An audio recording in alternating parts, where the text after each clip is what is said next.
అందరికీ దీపావళి శుభాకాంక్షలు. ఈరోజు మనం చూద్దాము హిమవద్ గోపాలకృష్ణ బెట్టె.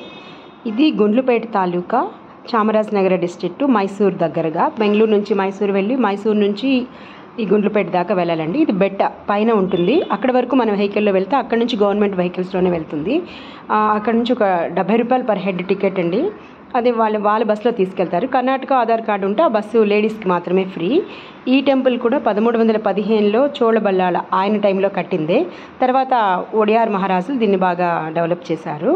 ఇక్కడ ఇంకొకటి ఏంటంటే, అగస్త్య మహాముని కూడా తపస్సు చేశారట విష్ణుమూర్తి కోసము. ఆ టైంలో విష్ణుమూర్తి ఆయనకి ఇచ్చారు, వరమిచ్చి ఇక్కడే కృష్ణుడిగా ఉంటా అన్నారట. అలాగే ఇక్కడ ఒకప్పుడు హంసల తీర్థం కూడా ఉండేదిటండి, ఇప్పుడైతే ఏం లేదు.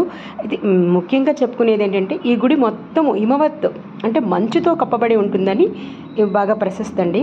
ఉంటుందండి, మంచు బాగానే కనిపిస్తుంది. కానీ దానికి వెళ్ళే టైం ఏంటంటే, ఉదయం 8:30 లోపు వెళ్తే మాత్రమే మీకు ఆ ఫీల్ వస్తుంది, లేకపోతే ఆ ఫీల్ ఉండదండి.